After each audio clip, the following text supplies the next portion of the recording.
You're listening to Skeptoid. I'm Brian Dunning from Skeptoid.com. Pond Magnet Foolishness. With a net in one hand and a pH testing kit in the other, let's wade into the murky waters of pond chemistry to test the latest fad in koi pond maintenance: magnets. I was visiting my cousin up in Portland, Oregon, and he showed me his cool koi pond. Being a koi pond guy myself, we compared notes on filter equipment, water testing, plant types, and all the usual stuff. His main filter pipe had a group of powerful magnets arrayed around it, which is something I hadn't seen before.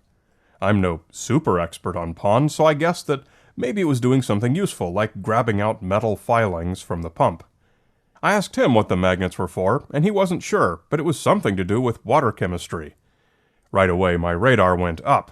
Unless there were significant amounts of iron, nickel, or cobalt in his water, those are the only three elements that are ferromagnetic, that required being magnetically held against the side of the pipe, there's really no physical way for the magnets to have any effect on anything in the water.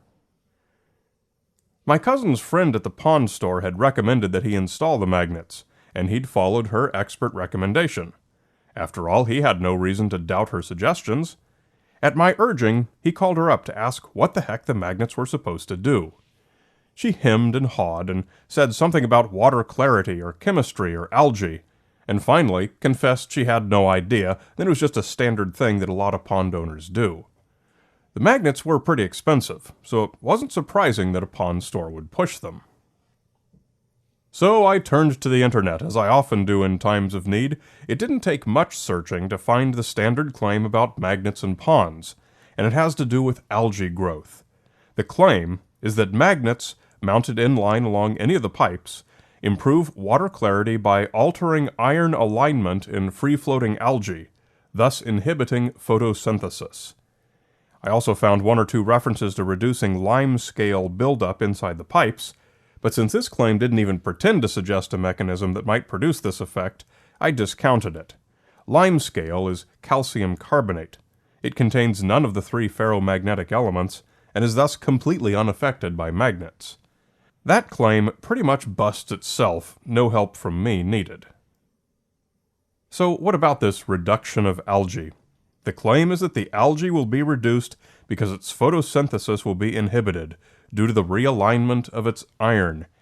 This is a fairly common type of claim. It makes no sense, but because it uses common, scientific-sounding words, many people will simply accept it at face value without questioning it. My cousin's friend at the pond store did, and when she repeated it to my cousin, he did too. I even accepted it when he told me, albeit tentatively, pending some kind of reasonable explanation. Here are the two problems with this claim. Number one, photosynthesis is a chemical reaction among carbohydrates. Iron is not involved. The presence of iron would neither hinder nor help photosynthesis, so far as I've been able to find. The magnetic orientation of any iron molecules nearby is not relevant. Magnetically realigning nearby iron has no effect on photosynthesis and will not harm a plant or algae in any way. Number two, iron, which is found in human blood hemoglobin, is not present in chlorophyll, or in the other proteins involved in plant photosynthesis. Although I've never spent the time to wave a magnet past a plant several times a day, I'd be awfully surprised if that plant's photosynthesis stopped and it died as a result. Another problem with this claim is the concept that briefly passing a non-magnetic object through a magnetic field will leave it altered after the magnet is removed. This is like turning the light in a room on then off again and expecting the furniture to be somehow residually contaminated with light. Electromagnetic radiation doesn't work that way. I should mention that when I set out to research this claim, I didn't merely gather enough information to shoot the claim down and then quit. I did make a good effort to find research supporting the effects of magnets on algae. But since there are no plausible claims, there's really never been anything for anyone to test. However, I did find something close. In 2005, the Woods Hole Oceanographic Institute announced the results of research they'd done on certain bacteria that are known to carry magnetic crystals. These are called magnetotactic bacteria. In 1970, magnetotactic bacteria were also discovered in the southern hemisphere whose magnetic crystals were flipped around.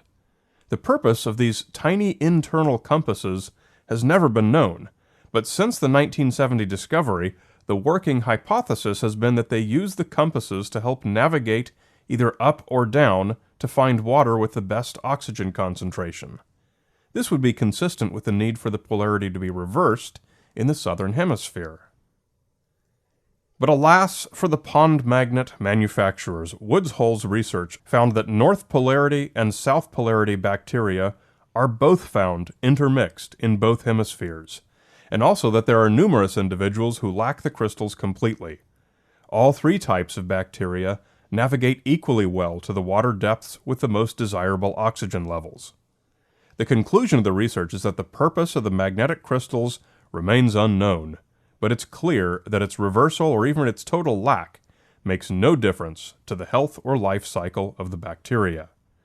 And once the bar magnet was removed from the microscope slide, the magnetotactic bacteria realigned themselves normally with the Earth's magnetic field, according to the polarity of each. There were no residual effects of having been briefly placed near a magnet. So save your money if you own a koi pond or other aquarium, and don't buy any magnetic water health gizmos. I recommend that you do your own research or at least ask for a reasonable explanation whenever any salesman offers you a product that claims to accomplish something far-fetched or contrary to your understanding of the laws of nature. Skeptoid is a listener-supported program. The show is able to be produced only because listeners like you come to the website skeptoid.com and support it with a monthly micropayment. It's quick, easy, painless, and it'll guarantee the show to come for many years. You're listening to Skeptoid. I'm Brian Dunning from Skeptoid.com.